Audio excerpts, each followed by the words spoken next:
നമസ്കാരം. S V ജേണലിലേക്ക് ഒരിക്കൽ കൂടി സ്വാഗതം. നമ്മുടെ മുഖ്യമന്ത്രി വി.ഡി. സതീശൻ നല്ലൊരു നേതാവാണ്, നല്ല മികച്ച പ്രഭാഷകനാണ്, നല്ലൊരു സംഘാടകനാണ്, എല്ലാം ശരി തന്നെയാണ്. അദ്ദേഹം കണക്കുകളും കാര്യങ്ങളുമൊക്കെ വസ്തുനിഷ്ഠമായി പഠിച്ചതിന് ശേഷം മാത്രമേ അദ്ദേഹം സംസാരിക്കാറുള്ളൂ.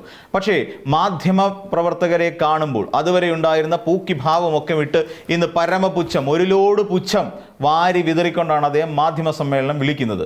മാധ്യമ സമ്മേളനത്തിൽ അദ്ദേഹം മാധ്യമപ്രവർത്തകരെ അഭിമുഖീകരിക്കുന്നത് ശരിയല്ലേ? അതെ. ഒരു മുഖ്യമന്ത്രിക്ക് ചേരുന്ന ശരീരഭാഷയല്ല അദ്ദേഹം പലപ്പോഴും ഉപയോഗിക്കുന്നത് എന്ന് നമുക്ക് കാണാം.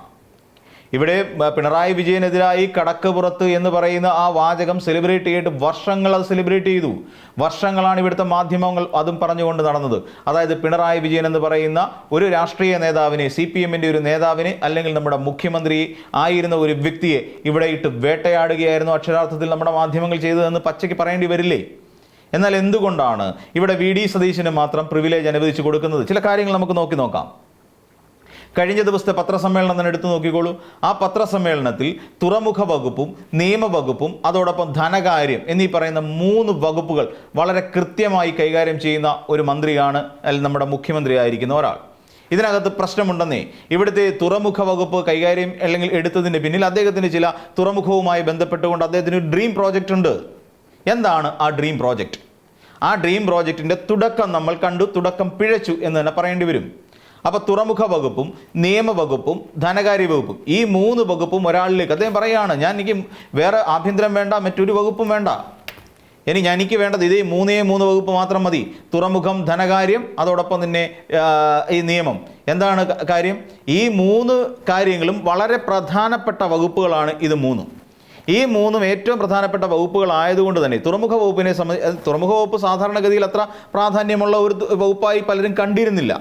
അഹമ്മദ് ദേവർകോവിലൊക്കെ തുറമുഖ വകുപ്പിൽ ഇരുന്നിട്ടുള്ള ആൾക്കാർ തന്നെയാണ്. പ്രത്യേകിച്ച് ഇവിടെ വലിയ നീക്കമൊന്നും നടന്നിട്ടില്ല. പക്ഷേ നമുക്കറിയാവുന്ന പോലെ വിഴിഞ്ഞം പോർട്ട് യാഥാർത്ഥ്യമായി എന്നുള്ളതാണ് അവരുടെ ഭരണകാലഘട്ടത്തിൽ, ഇടതുപക്ഷ സർക്കാരിൻ്റെ കാലഘട്ടത്തിൽ നടന്ന ഒരു വലിയ വികസനം തുറമുഖവുമായി ബന്ധപ്പെട്ടുകൊണ്ട്.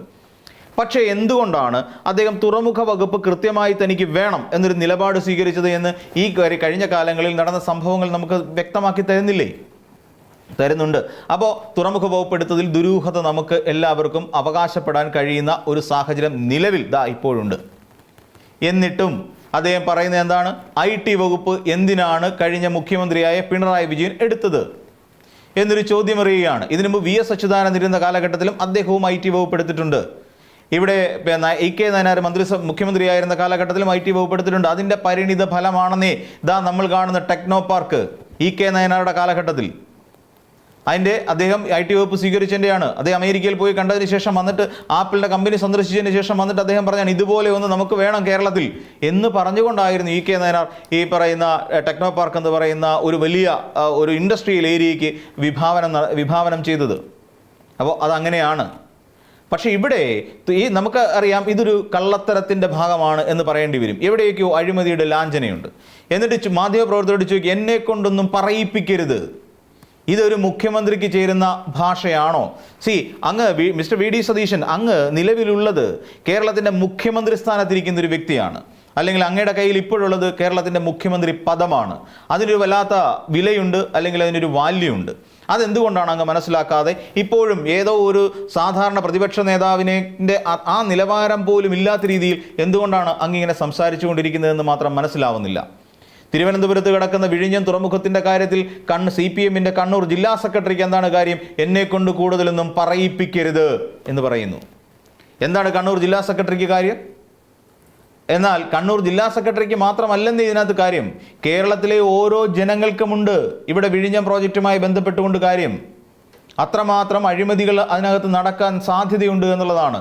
10,000 കോടി രൂപ അവിടെ വിഴിഞ്ഞത്തിൻ്റെ പേരിൽ അദ്ദേഹം, അതായത് അദാനി ഗ്രൂപ്പിന് ലഭിക്കുമ്പോൾ ഇവിടെ എന്താണ് സംഭവിക്കുന്നത്? കേരളത്തിന് ലഭിക്കേണ്ടിയിരുന്ന, അല്ലെങ്കിൽ ആ വിറ്റ് തുലയ്ക്കുമ്പോൾ കേരളത്തിൻ്റെ അത്രയും ഭാഗം അങ്ങ് പോവുകയല്ലേ? 10,000 കോടി. അദ്ദേഹത്തിന് മുതൽ മുടക്കൊന്നുമില്ല. ഇനി ബാക്കിയുടെ വിൽക്കുമ്പോൾ അത് ഇതുവരെയുള്ള അതിൻ്റെ 27,000 കോടി മാത്രമാണ് ഈ നമ്മുടെ വിഴിഞ്ഞം പോർട്ടിൻ്റെ മൊത്തം ചെലവെന്ന് പറഞ്ഞാൽ. കേന്ദ്ര സർക്കാർ ഗ്യാപ്പ് വയബിലിറ്റി ഫണ്ട് എന്ന് പറഞ്ഞുകൊണ്ട് ഉള്ള ഫണ്ടുണ്ട്, പക്ഷേ അത് നൽകിയിട്ടില്ല എന്നുള്ളത് രസകരമായൊരു കാര്യമാണ്. അപ്പം ഇതുമായി ബന്ധപ്പെട്ടുകൊണ്ട് ഇവിടെ എവിടെയൊക്കെയോ ചില അഴിമതികൾ നടക്കില്ലേ? അപ്പോൾ അതുകൊണ്ട് ഇത് ചോദ്യം ചെയ്യാനും വിഴിഞ്ഞം പോർട്ടിന് വേണ്ടി വാദിക്കാനും നമ്മുടെ കേരളത്തിലെ കണ്ണൂരിലെ ജില്ലാ സെക്രട്ടറിക്ക് മാത്രമല്ല കേരളത്തിലെ ഓരോ വ്യക്തിക്കും അവരുടേതായ അധികാരമുണ്ട്, അവകാശമുണ്ട്. കാര്യം ഒന്ന് മനസ്സിലാക്കുക, ഇത് വി.ഡി. സതീശൻ്റെ കേരളമല്ല, ഇത് ജനങ്ങളുടെ കേരളമാണ്, ജനാധിപത്യ കേരളമാണ് എന്നുള്ള കാര്യം മനസ്സിലാക്കുക. പിന്നെ എന്നെ കൊണ്ട് കൂടുതലൊന്നും പറയിപ്പിക്കരുത് എന്ന് പറഞ്ഞുവെങ്കിൽ അങ്ങ് പറയൂ, കൂടുതൽ പറയൂ. ഇതിനപ്പുറവും കള്ളത്തരങ്ങൾ പ്രചരിപ്പിക്കുകയായിരുന്നില്ലേ അങ്ങ് ചെയ്തത് കഴിഞ്ഞ ദിവസം? എന്നാൽ ഇതിനെ ചോദ്യം ചെയ്യാൻ മാധ്യമപ്രവർത്തകർ തയ്യാറായോ? അപ്പോഴൊരു ചോദ്യമുണ്ടായിരുന്നു. എന്തായിരുന്നു എന്ന് ചോദിച്ചാൽ, കഴിഞ്ഞ മെയ് മാസം 1-ാം തീയതി അങ്ങ് എന്തിനാണ് ചാർട്ടേഡ് ഫ്ലൈറ്റിൽ, ഇതുവരെ നമുക്ക് ആർക്കെങ്കിലും അറിയുമോ ആരാണ് ചാർട്ടേഡ് ഫ്ലൈറ്റിന് വേണ്ടി തുക മുടക്കിയത്? ചില ചാനലുകളിൽ നിന്നുള്ള അവതാരകരുടെ ചോദ്യം, നിങ്ങൾ പറയൂ, CPM-നോട് ചോദിക്കുന്ന ചോദ്യമാണ്, നിങ്ങൾ പറയൂ. ഇതേ ചോദ്യം നിങ്ങൾ ചോദിക്കേണ്ടിയിരുന്ന ആർക്കെതിരെയായിരുന്നു? വി.ഡി. സതീശനോടായിരുന്നു ചോദിക്കേണ്ടിയിരുന്നത്.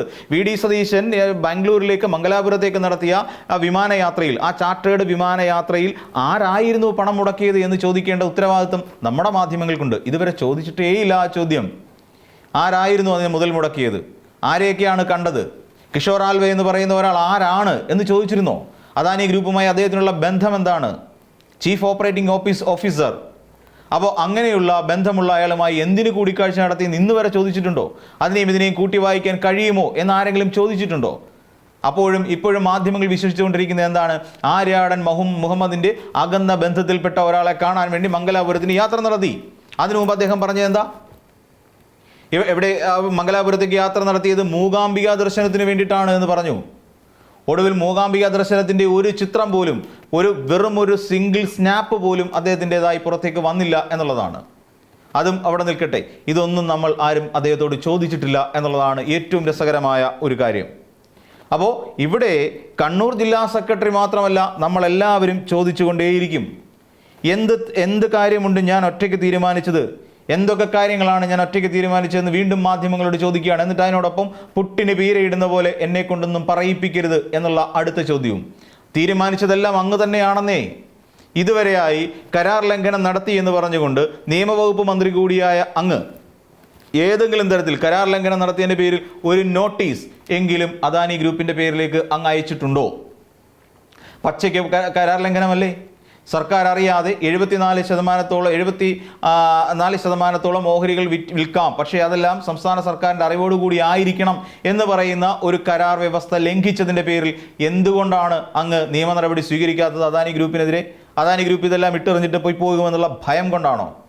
അത് കുളച്ചലിലേക്ക് അദ്ദേഹത്തിൻ്റെ കാര്യങ്ങളെല്ലാം അങ്ങോട്ടേക്ക് മാറ്റുമെന്ന് കരുതിയിട്ടാണോ? അപ്പോൾ അതുമായി ബന്ധപ്പെട്ടുകൊണ്ട് മുഖ്യമന്ത്രി വിശദീകരിക്കേണ്ട ആവശ്യമുണ്ട്. എന്നെക്കൊണ്ട് കൂടുതലൊന്നും പറയിപ്പിക്കരുത് എന്ന് പറയുകയല്ല ഒരു ഉത്തരവാദിത്തപ്പെട്ട മുഖ്യമന്ത്രി ചെയ്യേണ്ടത്. അതിന് പകരം അദ്ദേഹം ചെയ്യുന്നത് ഇങ്ങനെ ചോദിച്ച് ജനങ്ങളെ കബളിപ്പിക്കാനുള്ള ശ്രമം തന്നെയാണ് നടത്തിക്കൊണ്ടിരിക്കുന്നതെന്ന് നമുക്ക് പറയേണ്ടി വരും, സംശയിക്കേണ്ടി വരുമെന്നേ. അങ്ങനെയൊക്കെ ഇവിടെ അദാനി ഗ്രൂപ്പിനെതിരെ മിണ്ടാട്ടം മുട്ടിയ അവസ്ഥയാണ്. അപ്പോൾ ഇവിടെ മറ്റൊരു കാര്യം കൂടി നമ്മൾ നോക്കിക്കോളൂ. ഇതുമായി ബന്ധപ്പെട്ടുകൊണ്ട് MSCക്ക് ഇത് വിൽക്കുന്നതുമായി ബന്ധപ്പെട്ടുകൊണ്ട് ജൂൺ മാസം 5-ാം തീയതി, ശ്രദ്ധിക്കുക, ജൂൺ മാസം 5-ാം തീയതി ദേശാഭിമാനിയുടെ ബൈലൈനായി വന്ന ഒരു വാർത്ത മാത്രമാണ് അദ്ദേഹത്തിൻ്റെ മുന്നിലുണ്ടായിരുന്നത്. എന്നിട്ട് പറഞ്ഞ എന്താണ്? അവിടെ പറയുന്ന ആ വാർത്തയുടെ സോഴ്സ് അല്ലെങ്കിൽ ആ വാർത്തയുടെ ഉറവിടം സർക്കാരായിരുന്നു. ഏത് സർക്കാർ? ദേശാഭിമാനിയിലാണ് വാർത്ത വന്നതെങ്കിൽ തീർച്ചയായും അതിൻ്റെ ആ വാർത്തയുടെ ഉറവിടം കഴിഞ്ഞ LDF സർക്കാരാണ് എന്ന് പറഞ്ഞു വെക്കുകയായിരുന്നു വി.ഡി. സതീശൻ ചെയ്തത്. പക്ഷേ അവിടെ ഇരുന്ന മാധ്യമപ്രവർത്തകരാരും ചോദിച്ചില്ല. അതിനു മുൻപ് ജൂൺ മാസം 1-ാം തീയതിയും ജൂൺ മാസം 3-ാം തീയതിയും 2 പത്രവാർത്തകൾ നമ്മുടെ പുറത്തേക്ക് വന്നതും ചോദിച്ചില്ല. ടൈംസ് ഓഫ് ഇന്ത്യയിൽ വന്ന ഒരു വാർത്തയുണ്ടായിരുന്നു, അതിനെക്കുറിച്ചും ചോദിച്ചില്ല. തുടർന്ന് 3-ാം തീയതി വന്ന, അതായത് മാതൃഭൂമിയിൽ വന്ന വാർത്തയെക്കുറിച്ചും നമ്മുടെ മാതൃഭൂമിയിലെ മാധ്യമപ്രവർത്തകരടക്കം ആരും അതിനെക്കുറിച്ച് ചോദിച്ചില്ല. എന്തുകൊണ്ടാണ് ആ ചോദ്യം ചോദിക്കാറുന്നത്? എന്നിട്ട് ആ പറയുന്ന ദേശാഭിമാനി മാത്രം കേരളത്തിലെ ഏറ്റവും വലിയ കുറ്റക്കാരായ പത്രമായി മാറി. അപ്പം ഏറ്റവും ഒടുവിലാണ് ദേശാഭിമാനി എന്ന് പറയുന്ന ഒരു പത്രത്തിൽ ഇതുമായി ബന്ധപ്പെട്ട വാർത്ത വന്നത്. അപ്പോഴും ദേശാഭിമാനിയാണ് ഏറ്റവും വലിയ സർക്കാരിൻ്റെ ഭാഗത്ത് നിന്നുകൊണ്ട് ഏറ്റവും വലിയ, അല്ലെങ്കിൽ കഴിഞ്ഞുപോയ ഇടതുപക്ഷ സർക്കാരിൻ്റെ ഭാഗത്ത് നിന്നുണ്ടാക്കിയ ഏറ്റവും വലിയ കള്ളക്കഥ മെനഞ്ഞത്. അപ്പോൾ ഇവിടെ നമ്മൾ മനസ്സിലാക്കേണ്ട ഒരു പ്രധാനപ്പെട്ട കാര്യം, എന്നിട്ടും പറയാണ് എന്നെക്കൊണ്ട് കൂടുതലൊന്നും പറയിപ്പിക്കരുത്. എന്നെക്കൊണ്ട് കൂടുതലൊന്നും പറയിപ്പിക്കരുത് എന്ന് പറയുന്ന മുഖ്യമന്ത്രി എന്തിനാണ് മാധ്യമങ്ങളുടെ ചോദ്യങ്ങൾക്ക് മുൻപിൽ ഇരുന്നു കൊണ്ട് ഇത്രത്തോളം അസ്വസ്ഥനാകുന്നത്? എന്തുകൊണ്ടാണ് ഇത്രത്തോളം ദുർബലനാകുന്നത്? ഒരു മുഖ്യമന്ത്രിയുടെ വായിൽ നിന്ന് വീഴേണ്ട വാക്കുകൾ വളരെ കൃത്യമായിരിക്കണം എന്നുള്ളതാണ് ഏറ്റവും പ്രധാനപ്പെട്ട കാര്യം.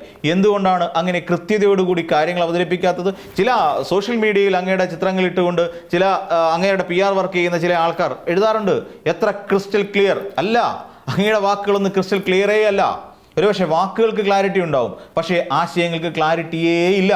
അത് ജനങ്ങളെ പറഞ്ഞ് ബോധ്യപ്പെടുത്താൻ മാത്രം ശേഷി അങ്ങേക്ക് ലഭിച്ചിട്ടില്ല എന്നുള്ളതാണ് അതിൽ നമ്മൾ മനസ്സിലാക്കേണ്ട ഒരു പ്രധാനപ്പെട്ട കാര്യം. അപ്പോൾ വിഴിഞ്ഞം പോർട്ടുമായി ബന്ധപ്പെട്ടുകൊണ്ടാണെങ്കിലും അങ്ങ് എടുത്തിട്ടുള്ള ഏതൊരു തീരുമാനവുമായി ബന്ധപ്പെട്ടുകൊണ്ടാണെങ്കിലും അങ്ങ് വല്ലാതെ അസ്വസ്ഥനാകുന്നുണ്ട് എന്നുള്ളത് യാഥാർത്ഥ്യം തന്നെയാണ്. എന്നെ കൊണ്ട് കൂടുതലൊന്നും പറയിപ്പിക്കരുത് എന്ന് പറഞ്ഞുകൊണ്ട് മാധ്യമങ്ങളുടെ മുഖത്തിട്ടാട്ടുന്ന ഈ ഒരു സമീപനമുണ്ടല്ലോ, വളരെ തെറ്റാണെന്നേ, വളരെ മോശമാണ്. അതൊന്നും ഒരു മുഖ്യമന്ത്രിക്ക്, ഉത്തരവാദിത്തപ്പെട്ട വകുപ്പുകൾ വഹിച്ചുകൊണ്ടിരിക്കുന്ന ഒരു മുഖ്യമന്ത്രിക്ക് ചേരുന്നതല്ല എന്നൊരിക്കൽ കൂടി ഓർമ്മപ്പെടുത്തുന്നു. അപ്പോൾ മറ്റൊരു വീഡിയോയുമായി നമുക്ക് വീണ്ടും കാണാം.